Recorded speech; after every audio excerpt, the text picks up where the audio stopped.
Good morning, Scott here, known as Cantaloupe to some online, and I'm bringing another video to you on a subject that's interesting to me. It might be of interest to you or someone you know, and I want to talk a little bit about academic achievement.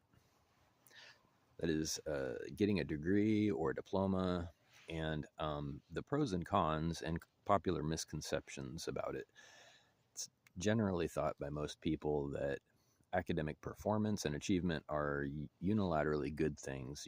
The more the better, and if you don't do it, it's kind of on you that you're just being lazy. And I want to talk about all that just in a few minutes if I could.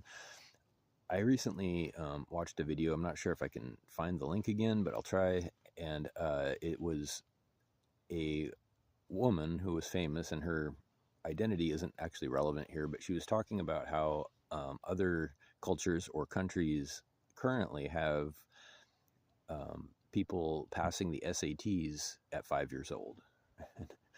I would need to see a source on that claim to believe it, but I also think that she has a point.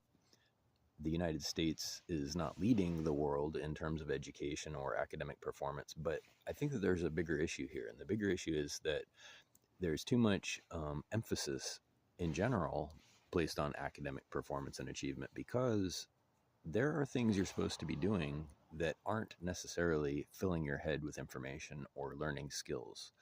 Sometimes being a young person is about being a young person. It's about experiencing childhood. It's about not rushing things and trying to, start a business at age 6, so to speak, or whatever the objective goal is in adulthood. I'm not entirely sure where we went off the rails, but I think we went off the rails at some point in our culture, and it's clear to me on another point, the same subject but a different point. People many times mistake school, especially K through 12, as being again unilaterally helpful, and that's why it's required and very seldom questioned. But there's a rather dark side to it, and I don't mean to be suspicious, but hear me out. There's an opportunity here where parents are separated from their children in kindergarten by law. So right off the bat, there's something to just attach a question mark to. Why would that be required by law, and why would it become so commonplace as to not even be questioned in general? It becomes a foregone conclusion that at around the age of 5 years old, your children are going to be taken from you, and it happens by law. So everybody does it, and nobody questions it because it has become expected, required, and custom, right? So there's an opportunity, and that opportunity is to keep the parents paying taxes. I think that not very many people are talking about this, and it's so that your parents can get back to work in the mines or the office or wherever they go or whatever they do historically, that is. And this all kind of started and crystallized, it calcified right after World War II. It became extremely expected, is the word I'm looking for, in a legal sense. And it's not a coincidence that World War II scared the crap out of our country and our leadership, and the policymakers decided unequivocally, that taxation is going to save us from the Nazis in the future. There you have it. So you see things emerge like the American Dream and all kinds of propaganda, which the American Dream is propaganda, where you're expected to get the white picket fence and the house and live a normal lifestyle in accordance with the pictures you see in the media.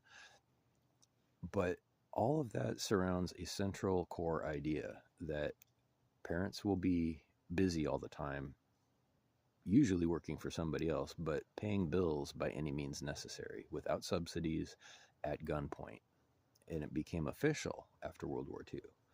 Before that, it was just kind of, most people had to do it because the U.S. was still wilderness, most of it, and there weren't a lot of conveniences or modern technologies back then. But it became law in the 50s and continues to be. So My problem with this is people still fail to question why the children are being taken out of the house and what's happening exactly. So I went through school. Pretty much everybody in this country goes through some amount of schooling, and I remember a lot of things coming up that weren't entirely relevant or useful, and I started to question for myself, what is the value of this time I'm spending here? And I didn't have the wherewithal to do anything about it, like most young people don't. But looking back, I'm thinking, wow, I sure wasted 18 years of my life getting brainwashed while my parents continued to work and pay taxes unnecessarily. So I'm a little angry about that, but that's just an aside. That's not really my point here. My point here is that there's too much emphasis on academic achievement and a misconception, a wild misconception, that it is required to be successful in life, that is required to be happy, and that alternatives such as self-teaching or perhaps not pursuing a high level of prosperity. And these are valid forms of living. People used to live this way all the time. People used to make money as needed, and as strange as that sounds, it was the way for longer than we've known this way, believe it or not. The span of one human lifetime is not enough to really get a sense of what human history has been like. I will be the first to admit that I have no clear understanding of what life was like before I was born. Just from what I know is from what I've read and seen on TV and in movies and heard in songs and been told in school, but it's a very, very incomplete picture. And the stuff you get from school is wildly skewed in the favor of an establishment.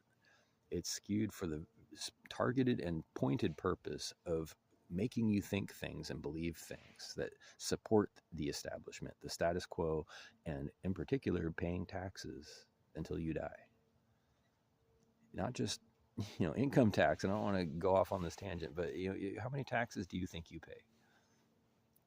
Okay, you have income tax, you have sales tax, you have property tax, you have all of the things that you cannot refuse to pay that are technically also taxes because you cannot refuse to pay them, such as water, garbage, um, rent or mortgage. You have your clothing, your food, your shelter. You have bridge fare. You have transportation costs. You have registration, licensing. You have permits. If you're into any kind of business, you have just dozens, if not hundreds, of extra fees and licenses, and these are all taxes.